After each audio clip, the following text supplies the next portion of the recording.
Bem, boa noite a todos. No Evangelho dessa noite, essa última semana no Evangelho do Lar, no Evangelho do Lar em que eu faço em casa, uma prática muito legal para quem não faz, né? Sempre bom. É muito importante a prática do Evangelho no Lar, né? Fazer semanalmente a minha família, ler uma página do Evangelho e refletir sobre isso, né? Em família, ajuda muito no ambiente de casa, né? E essa semana eu fiz um texto que há muito tempo, assim, é um texto muito comum no Espiritismo, não é muito falado, mas que é sempre bom a gente estar relembrando. E já faz um bom tempo que eu não estudava sobre ele para fazer uma palestra. Já fiz algumas palestras, mas acho que já faz pelo menos uns 3 anos que eu não falava sobre ele.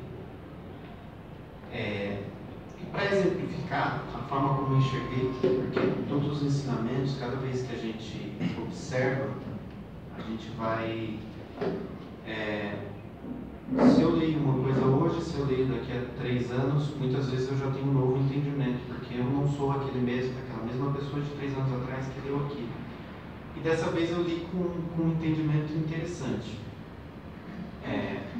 Eu vou exemplificar para vocês. Por exemplo, isso aqui é um apagador. Todo mundo sabe para que serve, para que ele foi criado, né? Tudo, de certa forma, tem um objetivo para existir, tem um propósito, né?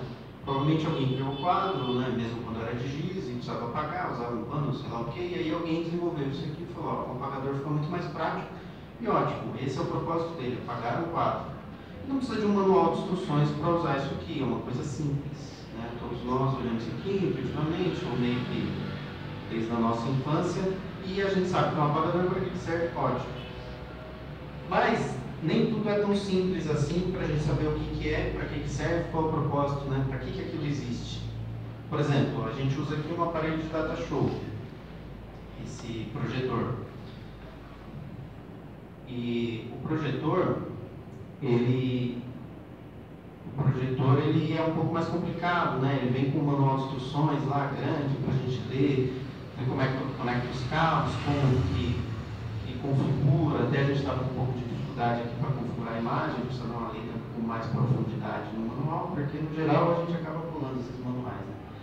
Mas geralmente essas coisas um pouco mais complexas vem com aquele manualzinho lá para a gente ler e saber por quê, qual que é o propósito do projetor, projetar a imagem para que a gente veja ali, né, vídeo e até áudio, porque ele tem também, ele tem ali o som. Mas o que acontece? Nem sempre a gente, né, lê esses manuais, mas todos esses equipamentos vêm também hoje em dia, se a gente for observar, eles vêm com um manualzinho, que é geralmente aquele guia rápido de instalação, né, para facilitar, porque as pessoas sabem que a gente sempre tem preguiça de ler esses manuais e vai colocando de papelito e às vezes danifica o equipamento.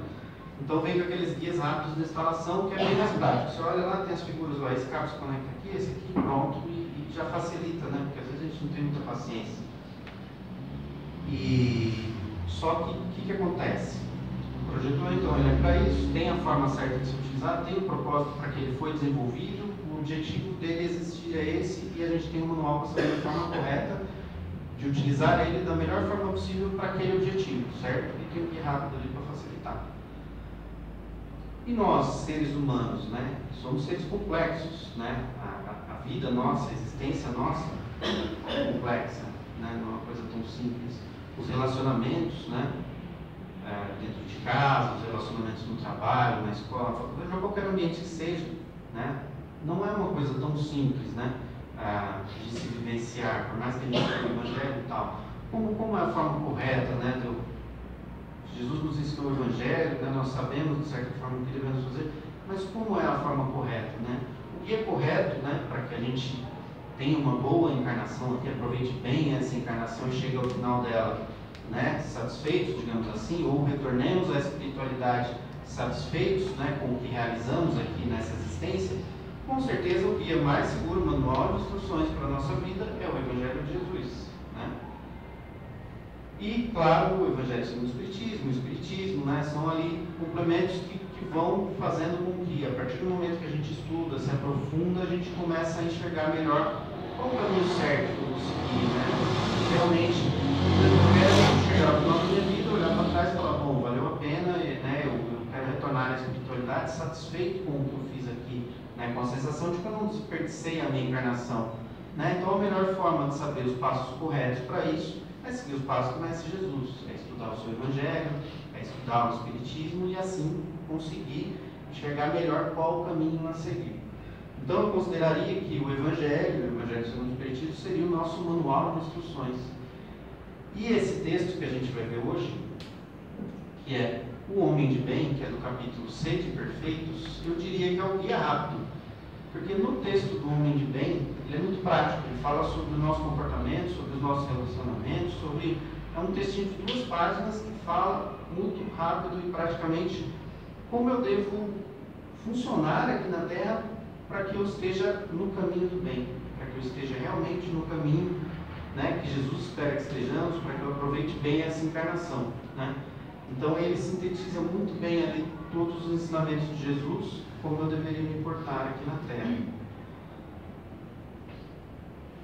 Então ele inicia dizendo que o verdadeiro homem de bem é aquele que cumpre a lei de justiça, amor e caridade, né? Que lei é essa? Aquela lei que diz que eu devo amar ao próximo como Jesus nos amou, eu devo fazer ao próximo aquilo que eu gostaria que ele me fizesse, né? O verdadeiro homem de bem vivencia isso. Essa primeira frase, tá, é o início do texto do homem de bem, ela é o conceito, ela sintetiza o conceito do que é o homem de bem, né? Tanto que Jesus dizia, né, que naquela passagem, né, amar a Deus sobre todas as coisas e ao próximo como eu vos amei, sintetiza todos os seus ensinamentos, né? E o homem de bem, ele vivencia isso, né? Quando ele interroga a consciência dele, né, quando ele, como o Santo Agostinho dizia, né, quando a gente chegar ao final do dia e fazer uma reflexão, o que eu fiz no meu dia, como eu fui, como eu me comportei hoje, será que eu fiz tudo bem que eu podia, né? E o homem de bem, ele pensa justamente assim, quando ele para e reflete sobre a sua existência, como ele tem se comportado, como ele tem se relacionado com o seu próximo, ele pensa justamente se ele não violou essa lei, se ele fez todo o bem que podia, se ele não deixou de fazer o bem que ele podia, porque não fazer o bem também já é o mal, né? Então ele se interroga o tempo todo, será que eu fiz o mal para alguém? Será que eu prejudiquei alguém? Será que eu ajudei, eu fiz todo o bem que eu podia? Ou será que eu fugi de alguma oportunidade? Eu sabia daquela pessoa que estava precisando, mas eu dei um jeito de nem passar lá perto porque eu sabia que eu ia ter que ajudar, né? Então isso é o perfil do homem de bem, né? É importante a gente ressaltar que todos nós aqui, né, que estamos encarnados, estamos em busca de ter esse perfil do homem de bem, né? É importante cada um refletir sobre quais pontos você tem mais dificuldade, né? O que você está mais distante desse homem de bem e o que você está mais próximo e procurar reforçar esses pontos que estão mais distantes dele. A gente vai ver vários pontos ali que traçam o perfil do homem de bem, mas é uma busca individual, né? Esse desenvolvimento é um desenvolvimento pessoal, é a sua reforma íntima e é individual, né? A gente não pode olhar um ponto ali e ficar pensando, meu marido, ou meu filho, ou a minha esposa, ou meu esposo, tal. É individual, né? O que eu preciso me melhorar, o que eu estou distante, o que eu estou caminhando, está divergindo desse perfil do homem de bem, e aí tentar buscar se melhorar, né?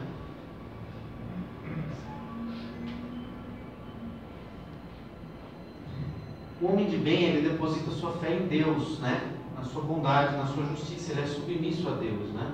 Então ele sabe que sem a permissão de Deus, sem a vontade de Deus, nada acontece, né? Porque às vezes a gente se torna orgulhoso, vaidoso, né? A gente acha que a gente é autossuficiente, né? E é interessante que às vezes, quando a gente vai fazer, sei lá, alguma coisa mais difícil, algum desafio, por exemplo, eu quero, sei lá, passar no vestibular ou passar num concurso. E às vezes a gente fala, se Deus quiser, né, tal. Só que aí você vai lá, não estuda, não está nem aí depois chega lá no concurso, não passa, você fala, fazer o quê, né? Deus quiser assim, mas não é, né? Cada um tem que fazer a sua parte, né? A gente às vezes joga essa questão de se Deus quiser, a gente joga na mão de Deus mesmo, se Deus quiser, mas a gente também não faz a nossa parte, né? A gente já joga como se a responsabilidade fosse do Pai. E não nós somos responsáveis, né, pelos nossos atos, pelos nossos resultados, né? Somos responsáveis. Então, se eu quero, sei lá, passar num concurso, eu acho que isso vai fazer bem para a minha vida, eu tenho que estudar, tenho que me dedicar, eu vou fazer o que me cabe, tudo que tiver ao meu alcance, eu vou parar de ficar assistindo séries no Netflix, eu vou parar de ficar assistindo nada, vou parar de ficar mexendo no celular, jogando joguinho, um monte de coisa. vou parar de perder esses tempos aí para mim me dedicar a estudar. Se eu vou estudar 1 hora por dia, 3 horas por dia, eu vou me dedicar a estudar para me chegar lá e passar. Você se dedicou, fez tudo que estava ao seu alcance e mesmo assim não foi, tudo bem, foi a vontade de Deus, vamos nos preparar para uma outra oportunidade. Talvez, né, isso não fosse para você nesse momento, mas você tem que fazer tudo que está ao seu alcance e ter a noção de que realmente temos que submeter sim tudo à vontade de Deus. Eu vou fazer tudo o que me cabe para que eu tenha o merecimento, né, e que se Deus permitir isso vai acontecer. Mas não simplesmente eu não vou fazer nada e se Deus permitir vai acontecer. Não acontece mesmo.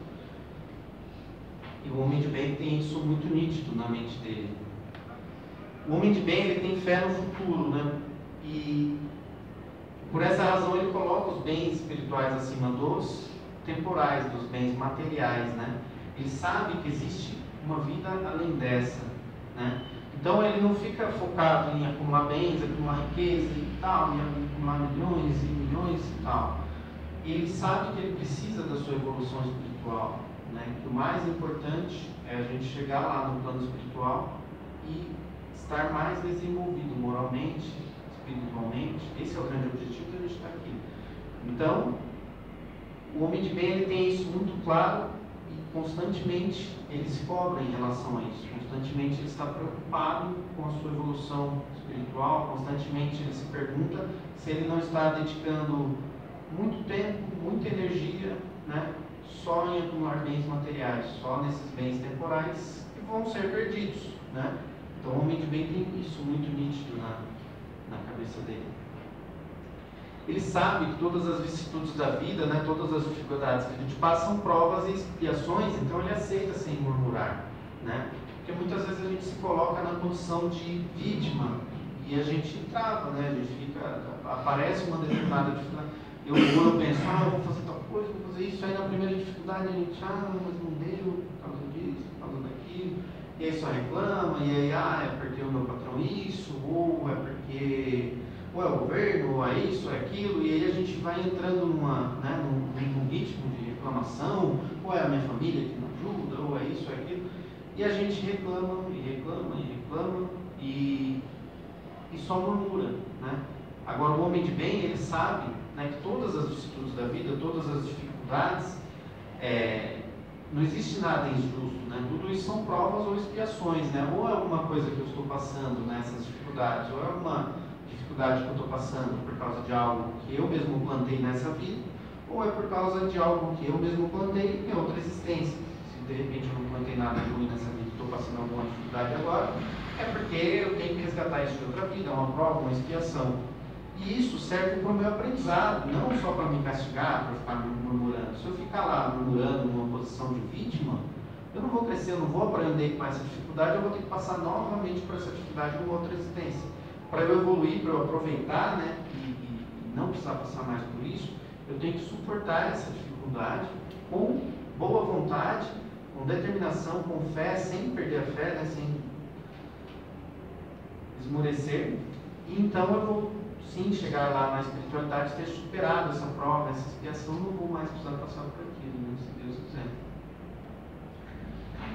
Ele, possuído pelo sentimento de amor e caridade ao próximo, ele faz o bem sem esperar recompensa, faz o bem pelo bem, né? Porque muitas vezes a gente seleciona para quem a gente vai fazer o bem, às vezes a gente vai fazer o bem, mas a gente fica calculando, né, se isso vai trazer algum retorno para a gente ou não, ou quantos bônus horas a gente está acumulando lá na espiritualidade, né? Se realmente isso vai me trazer algum benefício no plano espiritual ou não, ou eu vou ajudar esse, mas aquele lá eu acho que vai ter mais evidência, vai, sei lá, vamos publicar no Facebook, isso vai ajudar aquele lá. E o homem de bem não, ele faz o bem pelo bem, né? Porque ele se sente bem em fazer o bem, né? Sem esperar nenhum tipo de recompensa. Por que ele faz o bem pelo bem? Porque o homem de bem, ele sente a satisfação nos benefícios que ele espalha, né? Nos serviços que ele presta, nas lágrimas que ele enxuga, nas consolações que ele leva aos aflitos, né? Como esse, né, trabalho muito bonito que é os doutores da alegria, né? Eles fazem, o homem de bem, ele pensa nisso, em fazer o bem sem esperar uma recompensa por aquilo, fazer o bem pelo bem, né? Fazer o bem, e ele se satisfaz com esse bem, Né? Isso traz satisfação a ele. Né? Às vezes a gente para e pensa, o que mais me satisfaz hoje? Sei lá, ir pra praia, o que mais me satisfaz hoje é, sei lá, ter um carro ou ter uma casa, não sei aonde, isso é o que mais me traz satisfação. No homem de bem, o que mais o satisfaz, o que mais traz alegria e o preenche, é realmente o bem que ele faz aos outros. Né? As lágrimas que ele consegue enxugar, as dores que ele consegue aliviar no seu próximo, né? Isso traz satisfação. E esse, na verdade, é o maior tesouro que nós temos na Terra. Né? Tem um texto do Evangelho que fala só sobre isso, né? Sobre fazer o bem, sobre o bem que a gente recebe ao fazer o bem para o outro, porque todas as felicidades que a gente tem aqui na Terra são passageiras e são relativas, né? A felicidade, sei lá, de ter um bem material, né? De ter alguma conquista, de estar em alguma posição social, qualquer tipo dessa felicidade é relativo e pode nos ser tirado, né? Eu estou muito feliz porque eu comprei um carro, ou porque eu comprei uma casa, ou porque eu tive um aumento, ou porque eu ganhei 1 milhão, sei lá, na loteria. Isso é um momento de felicidade, mas tudo isso pode nos ser retirado. Agora, o bem que a gente sente quando a gente faz o bem ao outro, né? Quando a gente seca uma lágrima, quando a gente, né, alivia a dor de um irmão que está em sofrimento, esse bem é um bem que ninguém pode me tirar. Esse é uma felicidade verdadeira, né? E não uma felicidade relativa que pode me ser tirada. O homem de bem, ele é bom, humano e benevolente para com todos, né? Sem distinção de raça, crença, porque todos os homens, porque ele vê irmãos, né, em todos os seus homens. Todos são irmãos seus, né? É muito fácil a gente chegar aqui e ser amiguinho e fazer bem no nosso meio, né, com os próprios espíritas, com os próprios amigos. E às vezes a gente sai daqui e vira cara pro outro por causa disso ou por causa daquilo. E até mesmo a gente vê isso, né, hoje em dia na sociedade, as pessoas até por diferenças religiosas, todos sendo cristãos, por diferenças religiosas terem intrigas e terem separações, né, terem divergências. E o homem de bem, ele não está preocupado, né, se o outro vai em qual culto, se o outro vai em qual igreja, se o outro é disso, é daquilo, é daquilo lá, ele faz o bem pronto, né? Ele está sempre pronto para ajudar. Quando ele tiver a oportunidade, ele não foge da oportunidade de fazer o bem. Esse é o homem de bem. Ele não alimenta o ódio, nem rancor, nem desejo de vingança, né? São coisas que só nos fazem mal. E ele segue o exemplo de Jesus, né? Ele perdoa, esquece as ofensas e só dos benefícios ele lembra, né? Porque ele sabe que ele será perdoado conforme houver perdoado, né? Jesus nos falou isso, nós seremos perdoados assim como nós perdoarmos aqueles, né, que nos ofenderam. E o homem de bem tem isso muito claro na sua cabeça, e para ele é muito fácil perdoar. Porque ele sabe que não adianta ele ficar remoendo aquilo, ficar julgando, ficar culpando, ficar não sei o quê, porque com a mesma intensidade que nós cobrarmos, né, aquele que errou, nós seremos cobrados lá na frente, pela nossa consciência, pela espiritualidade, mas principalmente pela nossa própria consciência. Nós mesmos acabaremos nos cobrando quando retornarmos à espiritualidade. Então, o homem de bem, ele é inteligente, simplesmente perdoa, né, e deixa para lá. 70 vezes 7. Ele é indulgente para as fraquezas alheias, né? Porque assim como ele, né, precisa perdoar para ser perdoado, ele sabe que ele necessita dessa indulgência. E ele tem presente a sentença do Cristo, né? Tire a primeira pedra aquele que se achar sem pecado. Quando a gente pensa nisso, né, aquele que estiver sem pecado, que atire a primeira pedra. Ninguém julga o outro, ninguém aponta o outro, ninguém critica e ninguém atira pedras. Porque todos nós, em menor ou maior grau, temos os nossos defeitos, as nossas imperfeições. E mesmo que a gente pensar que a gente está indo muito bem nessa encarnação aqui, eu estou indo legal, estou seguindo o Evangelho, não fiz aquele lá, está errando, mas eu estou bem. Se a gente parar para pensar do ponto de vista do Espiritismo, da lei de causa e efeito, da reencarnação, tudo, vai saber o que eu fiz na minha última encarnação, ou encarnações, né, posteriores, vai saber se eu não fiz muito pior que aquele irmão que eu estou ali criticando, por causa disso, por causa daquilo, porque não está seguindo aquilo. Vai saber como eu não estava, né, na minha última encarnação, talvez muito pior do que ele, né? Talvez, então a gente não pode de forma nenhuma julgar e querer apontar os defeitos. ele nunca se compraz em buscar os defeitos alheios, né? Nem ainda em evidenciá-los. Então, todos esses pontos que ele cita no Homem de Bem são muito práticos, né? A gente vê isso, por exemplo, no nosso ambiente de trabalho, ou em qualquer grupo, né, que a gente participe, de estudo, de, sei lá, na escola, na faculdade, ou qualquer grupo que a gente participe, né? As pessoas, a gente forma aquela rodinha e está criticando o outro. Você chega lá no meio, você vai fazer o quê? Você vai ajudar na crítica? Não, mas você não sabe da pior, ele fez isso ainda, você não vira outro dia, que a gente vai alimentando, se compraz em diminuir a outra pessoa, em desmerecer a outra pessoa. O homem de bem, de forma nenhuma, né, ele se comporta dessa maneira. Muito pelo contrário, né, sempre que ele tem a possibilidade de evidenciar, né, as qualidades daquela pessoa, ele faz. Né, porque ele é o homem de bem, né, ele sabe que ele precisa dessa indulgência, que ele vai precisar lá na frente, ele tem fé no futuro, ele sabe que ele vai precisar lá na frente dessa indulgência e desse perdão. Então, de maneira nenhuma, ele vai ficar julgando, apontando, se comprazendo em indicar os defeitos e as falhas do próximo. Ele estuda, essa é a parte bem interessante, ele estuda suas próprias imperfeições e trabalha incessantemente em combatê-las, as suas próprias imperfeições. Às vezes a gente se torna especialista em estudar as imperfeições alheias, né? Mas ele estuda as suas próprias imperfeições e trabalha incessantemente em combatê-la, né? Em se lapidar, como está essa preta ali. Se lapidar. Todos os esforços ele emprega para dizer no dia seguinte que alguma coisa traz em si melhor do que na véspera. Até está na imagem dele, o trabalho é mais difícil, é o trabalho sobre si mesmo. Essa é a parte mais difícil. É fácil a gente enxergar o erro dos outros, né, apontar os defeitos dos outros, mas é difícil a gente ter a humildade para se olhar de fora, né, ver as nossas imperfeições, ver o quanto estamos falhando, nos comportando mal, muitas vezes dentro do nosso próprio lar, muitas vezes dentro daqueles que estão ao nosso lado, daqueles que nós acreditamos que amamos, daqueles que nos amam, né? Muitas vezes é muito difícil a gente nos enxergar de fora e ver o quanto precisamos nos melhorar, o quanto ainda temos para evoluir, né? Mas isso é necessário, essa é a parte mais difícil e isso é o que mais importa, na verdade.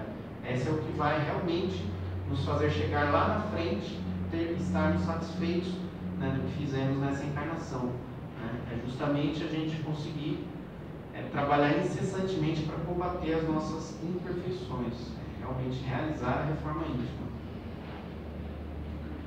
Ele não se envaidece da sua riqueza nem de suas vantagens pessoais, porque ele sabe que tudo que lhe foi dado ele pode ser retirado, né? Nós nunca sabemos se amanhã o que pode nos acontecer, né? Mesmo a minha saúde pode me ser retirada, as minhas riquezas, os meus bens, tudo que eu tenho é como eu disse antes, né? Todas as felicidades, tudo que me traz felicidade material é relativo e momentâneo, temporário, né? Tudo isso pode me ser retirado, né? Então o homem de bem ele tem isso consciente. Então mesmo que ele esteja numa posição financeiramente boa ou com bens, ele não vai ficar ostentando isso e querendo mostrar para os outros que ele é melhor por causa disso, querendo se sentir superior e evidenciar isso para as outras pessoas de forma a diminuir as outras pessoas, porque ele sabe que a qualquer momento isso pode ser tirado. E mais ainda, se a gente for pensar, se a gente for mais fundo, a gente pode pensar que mesmo que nessa existência que eu esteja numa posição muito boa e aquela outra pessoa ali que está ao meu lado não está numa posição financeira tão boa, numa próxima encarnação eu posso não estar, ou como será que eu estive na outra encarnação? Na outra encarnação era muito, né? Tinha muito mais dificuldade e aquela pessoa estava numa posição de riqueza. Então tudo é momentâneo, tudo é relativo e passageiro, né? Não tem motivo nenhum para eu me sentir melhor ou pior, independente da situação financeira que eu esteja. Ele usa, mas não abusa, né, dos seus bens, porque ele sabe que tudo que ele tem ali é um depósito, é passageiro, né? Deus depositou nele aquela confiança para que ele faça um bom uso daqueles bens, né? E ele vai ter que prestar contas, que o mais prejudicial emprego que ele pode dar é o de aplicá-lo à satisfação de suas paixões, né? Então aquele que hoje está numa condição de riqueza, ele tem uma missão muito difícil, muitas vezes mais difícil até do que a pobreza, né? Porque se você, por exemplo, Se você não tem condições, muitas vezes você tem dificuldade até para suprir as suas necessidades, você não vai cometer excessos. Se você não tem, muitas vezes, nem condições de suprir as suas necessidades. Mas se você tem abundância financeira, se você tem ali muitos recursos financeiros, é muito mais fácil de você cometer excessos, de você se perder, né? De você se deixar levar pelo seu egoísmo, pela sua vaidade, para satisfazer as suas paixões, né? Mas o homem de bem, mesmo numa condição financeiramente bem abastada, ele tem consciência disso, ele vai ter consciência disso, e ele vai, jamais ele vai usar toda a confiança que lhe foi depositada por Deus para satisfazer apenas as suas próprias paixões, mas ele vai pensar sim no próximo, em auxiliar os seus semelhantes. Se, né, na ordem social ali, ele está numa posição de chefe, de superior ali, né, e ele tem outros homens, né, sob o seu mando, numa posição ali de subordinados a ele os trata com bondade e benevolência, porque são todos seus iguais perante a Deus, né? Ele usa da sua autoridade para levantar a moral e não para esmagar com o seu orgulho, né? Ele evita tudo quanto lhes possa tornar mais penosa a posição subalterna em que se encontram. Graças a Deus, hoje isso até que naturalmente, em treinamentos hoje de liderança, né, cada vez mais está caindo aquela, né, imagem do chefe austero, né, do diretor lá que era arrogante, que impunha, que era estúpido com os seus subalternos, né? Até porque eles perceberam que financeiramente isso é ruim, isso só gera funcionários irritados, revoltados e que não trazem resultado para a empresa. E aí eles, hoje, cada vez mais em livros sobre liderança, em treinamentos sobre liderança, né, é justamente esse o modelo do chefe que se é pregado hoje, né? Que ele trata realmente com bondade, que ele tem que saber escutar, que ele tem que saber liderar, que ele tem que ter paciência e tem que saber conversar com as pessoas e não esmagar as pessoas, né? Então, nessa posição de superior, ele sabe, né, tratar bem os seus subalternos, e o inverso é verdadeiro, né? A posição contrária. O subordinado, de sua parte, compreende os deveres da posição que ocupa e se empenha em cumpri-los conscienciosamente. Aquele que está na posição de subalterno, né, que ele tem ali hierarquicamente que respeitar, né, as funções dos seus superiores, dos seus chefes, ele sabe humildemente respeitar essa posição, né? O homem de bem, quando está nessa situação, ele sabe realmente e se empenha em cumprir conscienciosamente, né? É muito ruim, a gente se sente muito mal quando a gente vai em qualquer estabelecimento que seja e é mal atendido, né? Hoje isso não dá para falar nada no Facebook, né? Quando a gente vai em algum lugar e é maltratado, aí dá aquela questão mesmo. Mas é muito ruim, porque a pessoa não está agindo com bondade, né? Independente se o meu salário está atrasado, ou se qualquer problema que seja, ou porque o meu chefe isso, ou porque o meu chefe aquilo, a pessoa que vai ali está sendo atendida, ela não tem culpa nenhuma disso, né? Ela está ali simplesmente para que você, sei lá, para que seja prestado um serviço, ou para comprar algum produto, ela não tem culpa disso, né? A gente vai descarregar o ódio naquela pessoa. O homem de bem tem consciência disso. Isso é muito triste, né? E principalmente, hoje eu trabalho com equipamentos hospitalares, eu visito muitos hospitais e a gente, na área da saúde, isso é muito mais triste ainda, né? Quando você, por exemplo, vai em algum local e a pessoa geralmente já está ali um doente, já está debilitado, já está ali, digamos assim, fragilizado, e ela é tratada com hostilidade. Isso eu vejo em muitos lugares, a pessoa tratando com bondade, e assim, em lugares onde as pessoas ganham muito bem, ganham muito mal, ou em lugares onde a pessoa está com salário atrasado, independente. Mas isso é da pessoa, né? É de cada um de nós, como eu vou tratar o meu chefe. Independente de estar na posição de chefe, de estar na posição de subalterno, eu vou tratar bem os meus semelhantes, né? E é muito bom quando a gente vê isso, né? A pessoa trata as outras, seja no atendimento, seja no lanchonete, seja em qualquer lugar que seja, você tratar o seu semelhante como o seu semelhante, como um irmão perante a Cristo. Ele não tem nada a ver com os seus problemas financeiros, com os seus problemas hierárquicos na empresa, né? Ele simplesmente está ali para ser atendido que ele merece, né? Ser tratado como um irmão.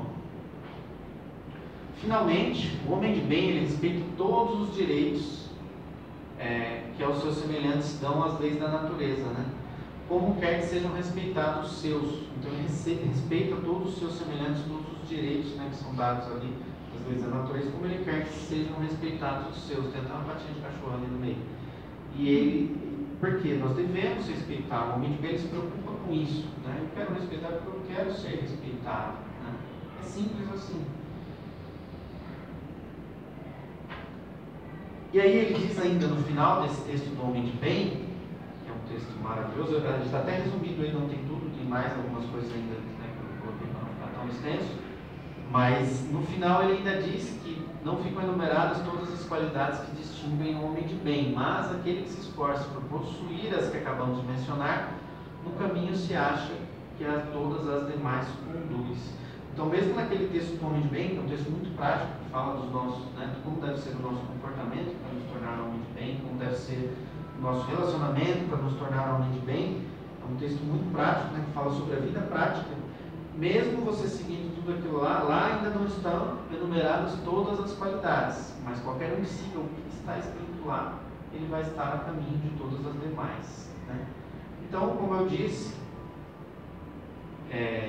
para mim o texto do homem de bem é o guia rápido ali para você, né, se você está com muita paciência para ler o evangelho inteiro, né, então não tem mais pouco tempo, e dá trabalho, tá? Começa pelo texto do homem de bem, lê lá, imprime ele, cola ali no seu guarda-roupa para olhar todos os dias.